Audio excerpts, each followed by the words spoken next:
Rabbi Manis Friedman. Hello, thank God it's Tuesday. And the question, as I just said in Russian to our listeners, the question is 20% of Russian Jews. We spoke about it last Tuesday because last Tuesday was the day of elections. It was the primary election. And of course, the most important thing that was happening is that we're choosing a new mayor, or I don't know how we're going to vote, but yesterday we were choosing a new candidate for mayor of New York. And we were saying, God forbid, we're going to vote in an anti-Semite, an open anti-Zionist, and that's exactly what happened. And 20% of Jewish voters voted for his candidacy, knowing full well his positions on Israel. He openly said that he wants to arrest Netanyahu if he ever has a chance, and basically he is open anti-Zionist, besides other things. Yet 20% of Jewish people have voted for his candidacy to become the next mayor of New York. So the question is so obvious. Okay, there are a lot of Jews out there who are anti-Zionists. First of all, is it okay? And second of all, are we aiding the entire world in this anti-Zionistic attitudes? Is it us?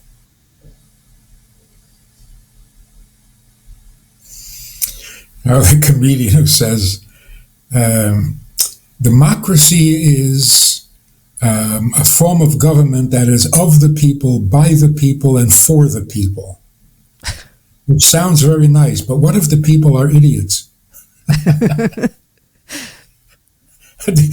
You end up with a government of idiots. I don't think the question is, why do Jews vote for anti-Israel candidates? Why do they vote for anti-American candidates? Mamdani is not just a problem for Jews. He's going to destroy the city. That doesn't bother you either? Me personally, it bothers big time, but it doesn't seem to face other people. Yeah, so even if you're not pro-Zionist, what do you want to see this city go down the tubes? So it's just insane, just insane. What happened is like this. The only thing we know for sure is that Cuomo is not going to be the mayor. That's all we know for sure. What else is going to happen remains to be seen. But Cuomo is out. That's the only thing that changed. Well, he doesn't think so. Now he's doing everything to ruin it even more. He still wants to be on the ticket. Now he wants to break up all the votes that could possibly re-elect Mayor Adams, which would not be the worst thing in the world at all. It would be actually, he is pretty good for the city. He's pretty good for the Jewish community. So, but our chances are being broken up by Sliva and by Cuomo, and they still think they can do it. And unfortunately, that's lessening the chances for the rest of us. But of course, we don't want to have a political conversation today. Yeah. I don't know. Like Trump said, if he becomes mayor, we're going to have a lot of fun with him.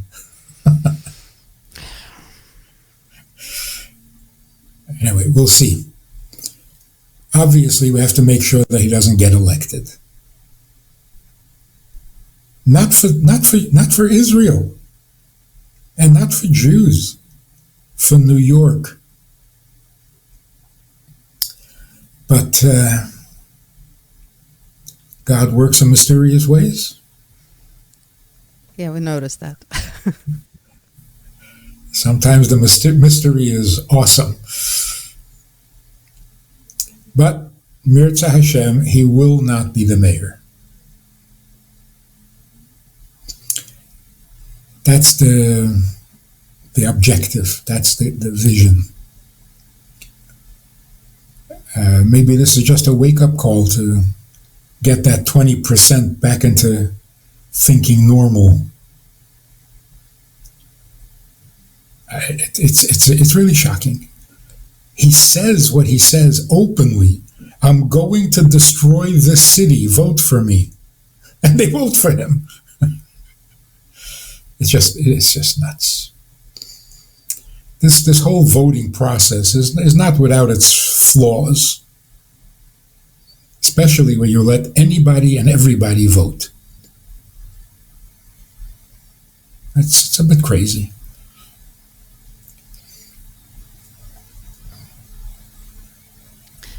Rabbi Friedman, but I just want to ask. So there are a lot of Jewish people who are anti-Zionist, openly anti-Zionist, because, and a lot of these people are,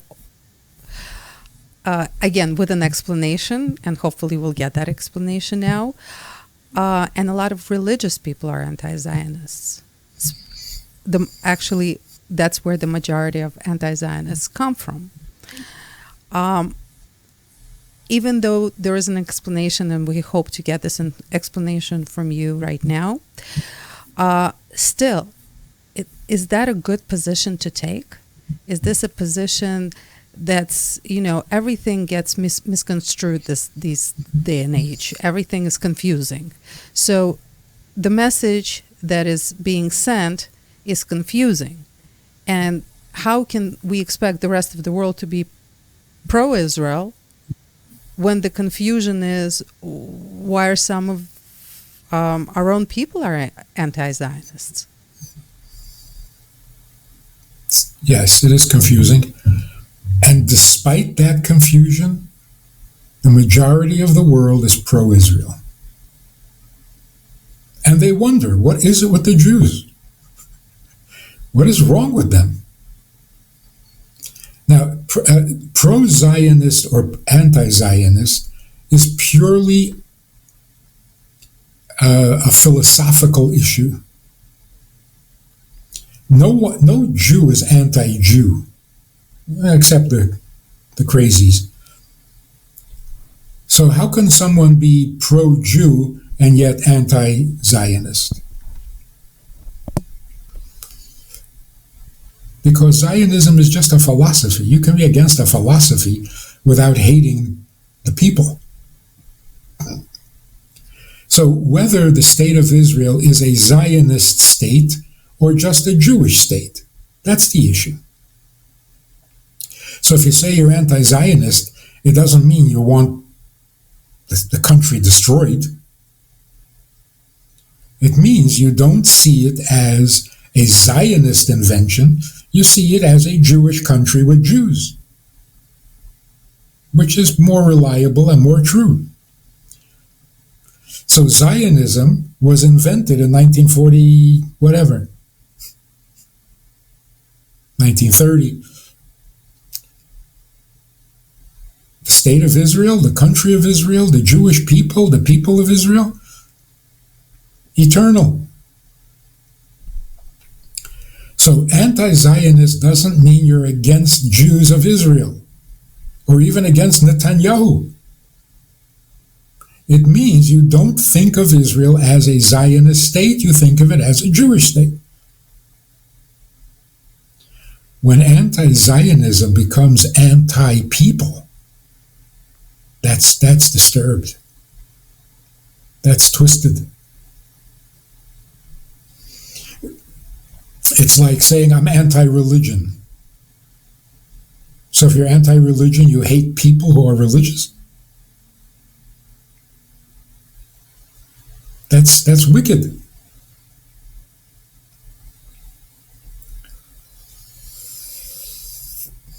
So Zionism, for all practical purposes, the original Zionist philosophy is gone. It's gone. Jews in Israel think of themselves as Jews, certainly after October 7th. So it's a non-issue. Today, if you say you're anti-Zion, it means you're anti the country of Jews. Who's anti who? Besides vicious, hateful people, who's anti-Israel?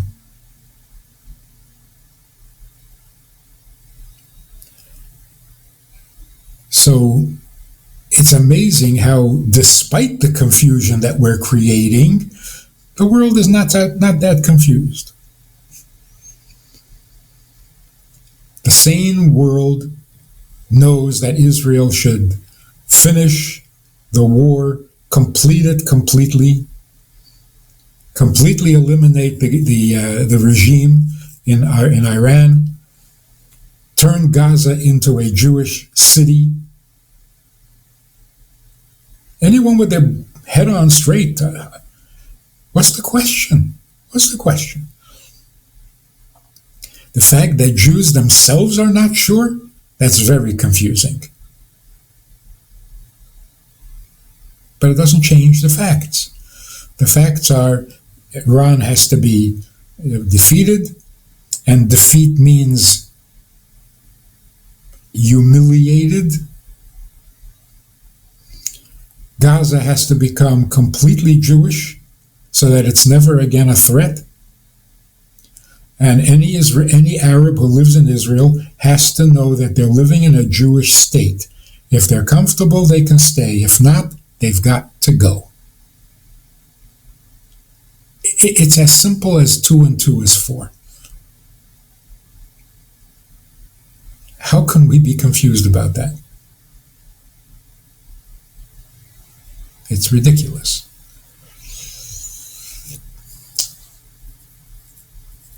There's no room for confusion.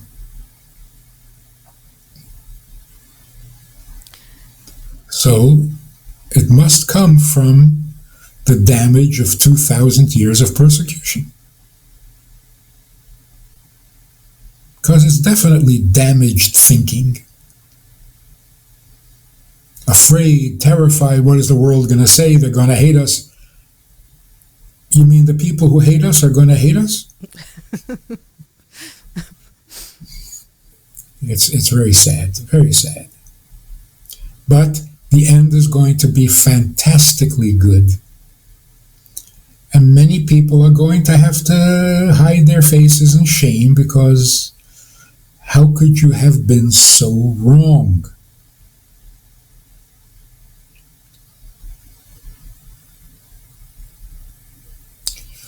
The good news is coming and continues to come. And people are stuck. Two-state solution. Somebody actually mentioned two-state solution in recent times? Where have you been living? What, do you know nothing? There is no two-state solution. There never was. There never was.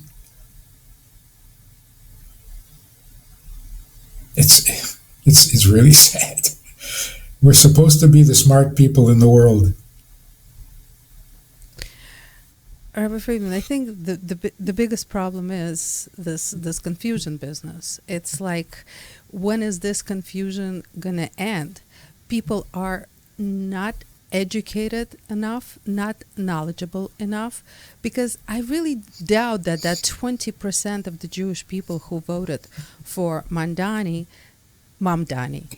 know that he sponsored a bill.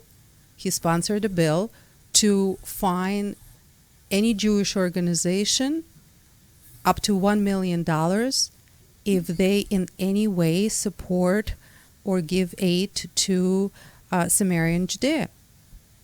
I'm sure people don't know that. Yet they vote. And what they vote? Why? And what do they hope for? I mean, weren't people, we are now living in the age of information, and yet not everybody is using it. And it's all available. It's all out there. It's so easy to become educated. But it's still not happening. So again, even if people don't know that, listen to what he's saying, and you're sure you don't want him as a mayor. It's not the hidden stuff. It's the revealed stuff. There's no secret. And you still vote for him? It's a childish fantasy. He's going to give everything for free. Everything will be free. You'll be able to get whatever you want. Are you serious? And you vote for this? Peter Pan? Well, everything free, everything bartered, that's Mashiach. So we kind of all want that. Why are we expecting Mamdani to deliver it? Yeah. It's not that that those who voted were uninformed. They're unintelligent. The man says, vote for me, I will destroy the city. And they vote for him.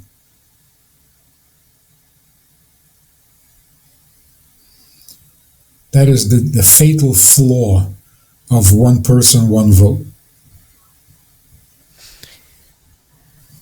Rabbi Friedman, another very, very mixed message that is happening amongst the Jewish people worldwide is, it seems, and when people speak, everybody speaks the same. We all want unity. Everybody. All of a sudden, especially with the latest events, with the spike in the anti-Semitism, everything that happened post-October 7th, everybody wants to come together. So the will is there. Why are we missing the mark? Why, if we want to, we can't all get on the same page? The desire is there. What's stopping us? I don't know.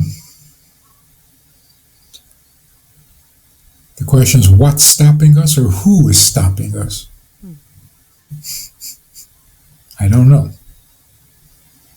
But somebody is determined to prevent it from happening.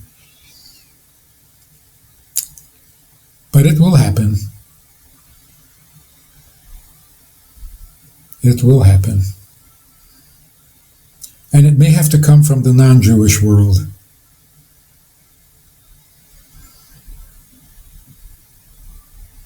Yeah, we're so intimidated by the majority, since we're a tiny, tiny minority, that maybe the majority has to do the right thing, and then we'll be brave enough to do the right thing as well. But as long as we think the world is against us, we're intimidated. We have been for 2,000 years. How is that going to change overnight? So the thought that the world is against us still makes us weak in the knees.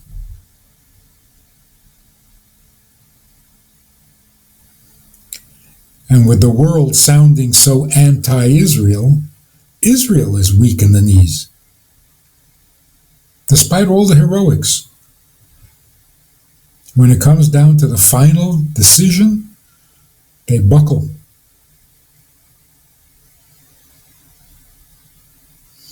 You know the chutzpah, I don't even know if it's true or not, but Hamas is ready to have a ceasefire on the condition that they get to decide who's going to govern Gaza.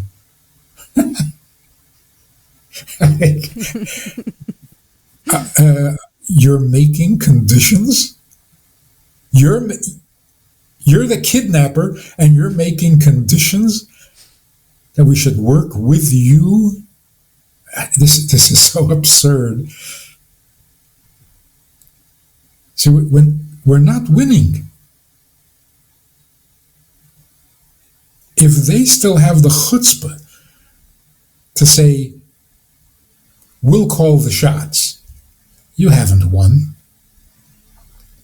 There is no victory in the military history of the world. There is no victory without humiliation. If they're not humiliated, then they're not defeated. If they're not defeated, then the war has not ended. This has been the mistake all the years. Every war in Israel is just a continuation, because we've never humiliated the countries we're fighting against. Egypt was never humiliated. They think they won the war. Even in 67, they think they won the war. So we're too gentle, we're too soft, we're too weak to truly humiliate our enemy. And that's not a compliment. Iran has to be thoroughly defeated by humiliation, not by killing everybody in town, but by total humiliation where they beg for a ceasefire, not they make conditions. In other words, surrender. If your enemy doesn't surrender, the war is not over. Is this rocket science?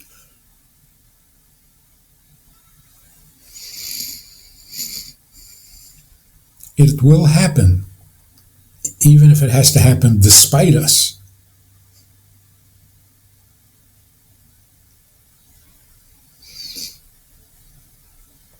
Rabbi Friedman, are we transitioning? Are we changing as a whole, not just individually? Is there a progress lately for the entire Jewish people all over? Oh, for sure. For sure. Israel is changing dramatically.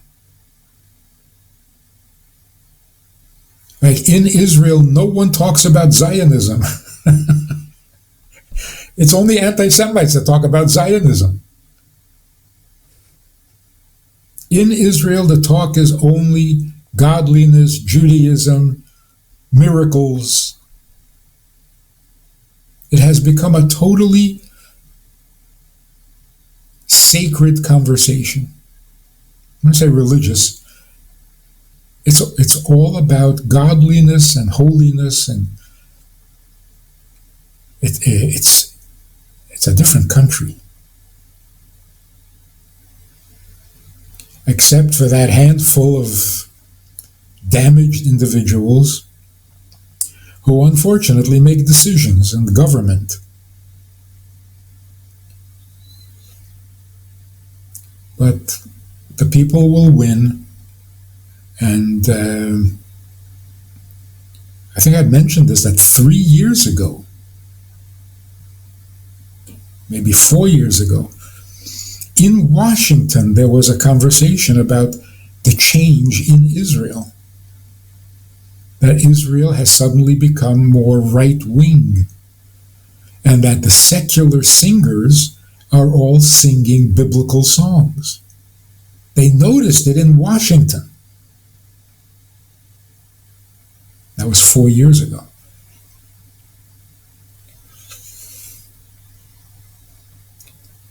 Rabbi Friedman, something also very strange is happening all over.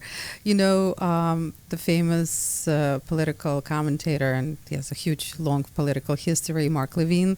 He has a show on Fox News. He's Jewish, obviously, but he's always been, you know, a Jew who knows politics. And a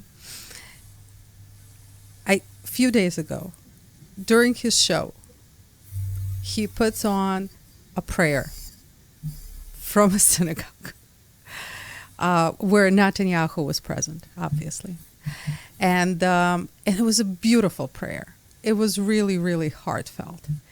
And what I paid attention to is how his entire persona changed when he put that clip on. First of all, this is new. This is new to put during primetime news programming, prayers, and not for a political reason. Realistically, you could see his soul. When he listened to it, his eyes were rolling. He just changed right there in front of our eyes. So this never happened. We never had, you know, such heartfelt things regarding Judaism on primetime Fox News programming. It just never happened. Things are definitely moving in some sort of directions. Things are unfolding.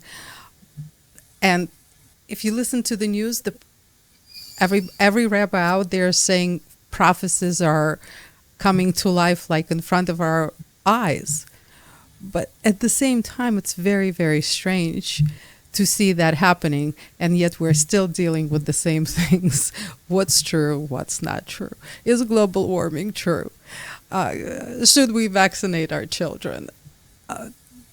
Can we trust the education system, and so on and so forth? So we're like living in these two crazy parallel worlds right now.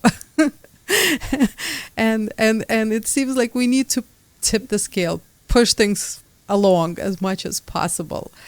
But there's still so much confusion, and last week's primaries kind of, unfortunately, was not a good sign, was just not a good sign that we're going in the right direction. There's so many signs that we are, and then there are signs that, no, we're still not there yet. What do we do? So which one can we trust? Are we going to go back to vaccinating against COVID? I don't think so. Are we going to go back to being Jewish and serving God?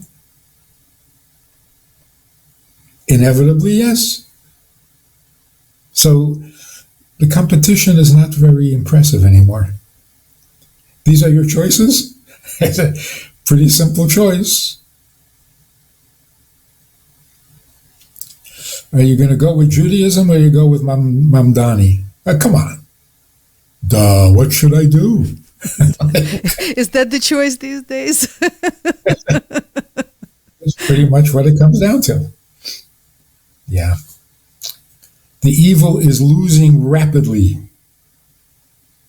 And the more they scream and the more they demand, the worse they make it.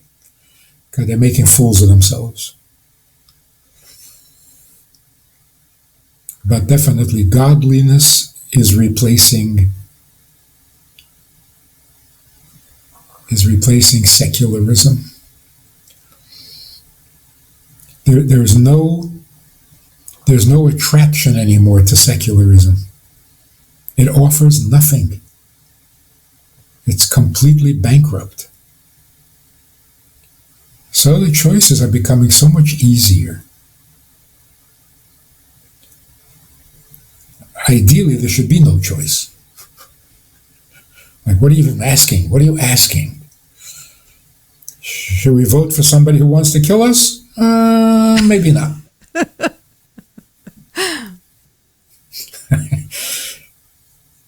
Yeah.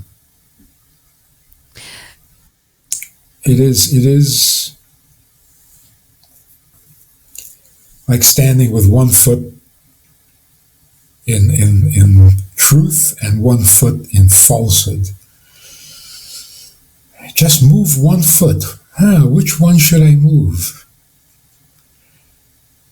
Should I leave truth and values and purpose and meaning and join the death cults? Or should I pull my foot out of the death cult and just stand with both feet in life and goodness? Difficult decision. Give me a couple of days to think about it. There's nothing to think about. So who's going to win? What's the question? What's the question?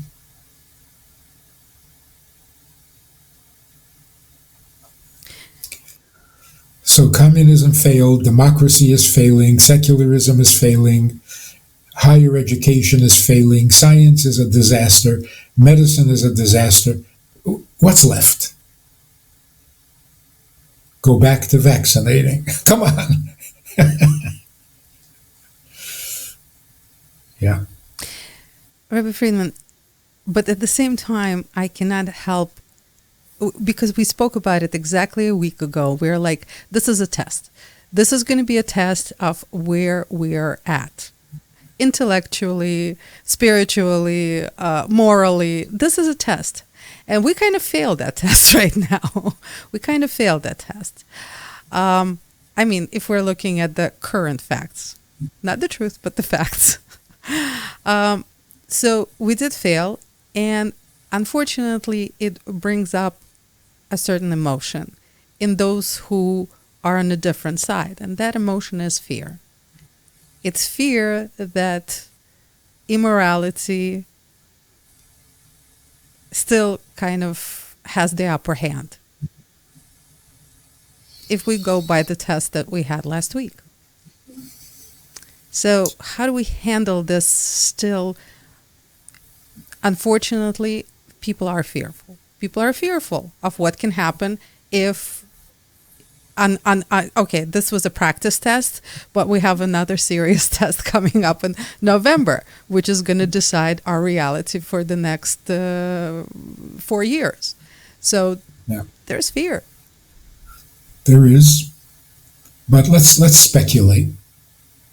If this same candidate ran for office 5 years ago, 80% of the Jewish vote would be for him.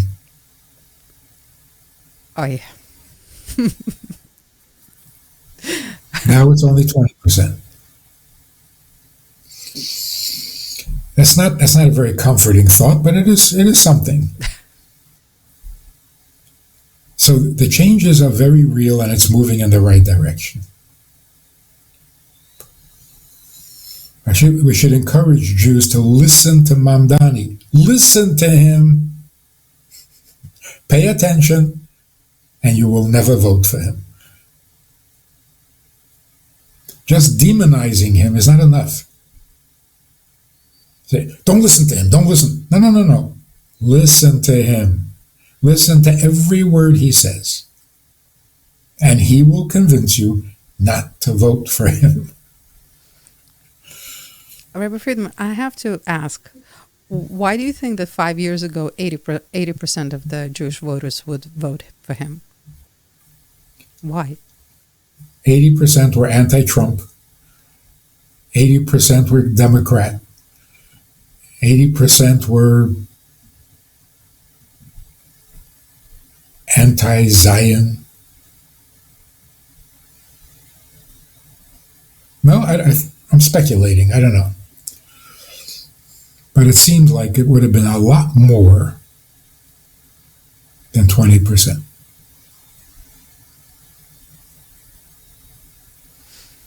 I mean, we were shocked when so many Jews refused to vote for Trump.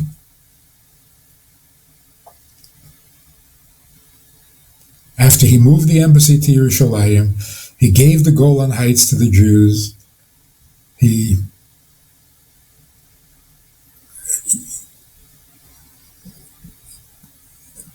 It's an irrational drive that, again, it comes from the damage of 2,000 years of persecution.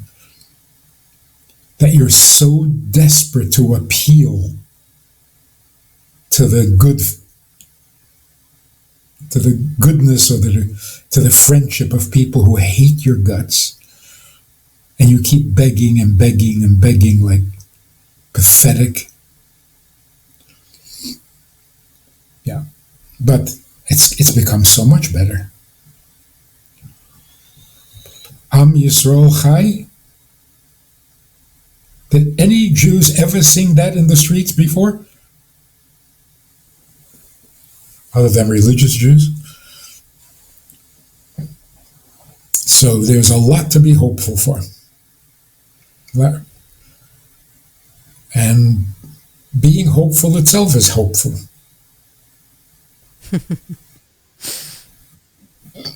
Rabbi Friedman, amazing. Thank you so much. Again, so much wisdom from you and optimism, and because this is what it's needed. On one hand, we see the light. On the other hand, we still see a big blob of darkness, and it's and the more we see the light, the more apparent the darkness is, and the more upsetting it becomes. So it's just seeing it is very annoying at this point. And I don't even, I think annoying is really the word that applies. Yeah. So thank you. Thank you. Because it shouldn't be anymore. Yeah. It really shouldn't be anymore. After all that has happened, There should be no doubt anymore in anyone's mind. So it is very frustrating that people still don't get it.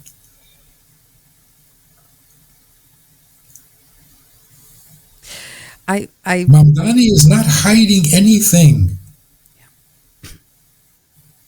He's throwing it in your face and you don't get it? No one is hiding evil anymore. Nowhere. Yeah, that's right. I hate you. Vote for me. Okay. Oh, yeah. Yeah. Rabbi Friedman, I have to share. I got this very strange, all of a sudden, visual, just some rationale for myself that I started thinking about. And it doesn't seem like we're giving birth to Mashiach. It seems like we're giving birth to ourselves. It seems like Jewish people are kind of giving birth to ourselves. That's what it seems like. Because we have to come together. We have to come together and we have to become whole. And it seems like everything that is pushing us in that direction. It seems like it's happening. Not quick enough for most of us, but it seems like we are pushing ourselves. Strange visual. It's correct and true. The biggest part of Mashiach is that we become ready for Mashiach. So the big change is really in us.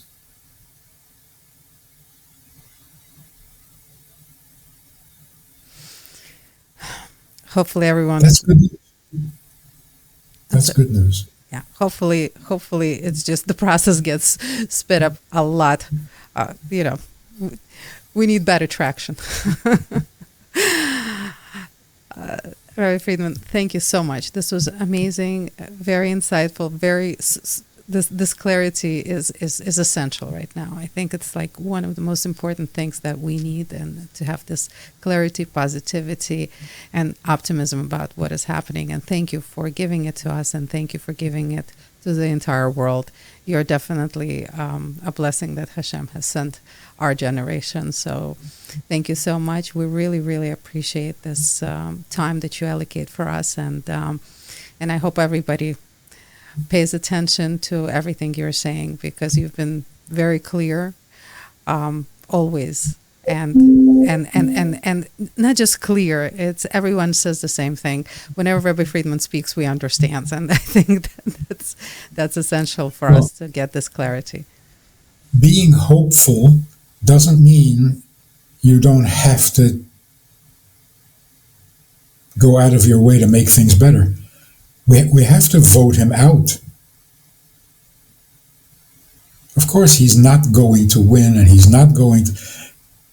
But that doesn't mean we can sit back and just watch. You gotta do what you gotta do. But do it with optimism, not with dread. Or fear. Mm-hmm. Rabbi Friedman, thank you so much. Maybe this is one more element that's going to bring everybody together. So hopefully this is it. And again, thank you so much for your time. Thank you. And thank you for the amazing advice that you always give us. Really appreciate it. And hopefully till next week with more good news. Thank you. You know how the song ends? Хорошо? How it ends? Слава Богу. Давай горчики. Огурчики. Okay, Right? so Alachaim at the end of everything, there's the Lachaim. Hopefully, it's very soon to come. Thank you so much. Bye-bye. Bye-bye.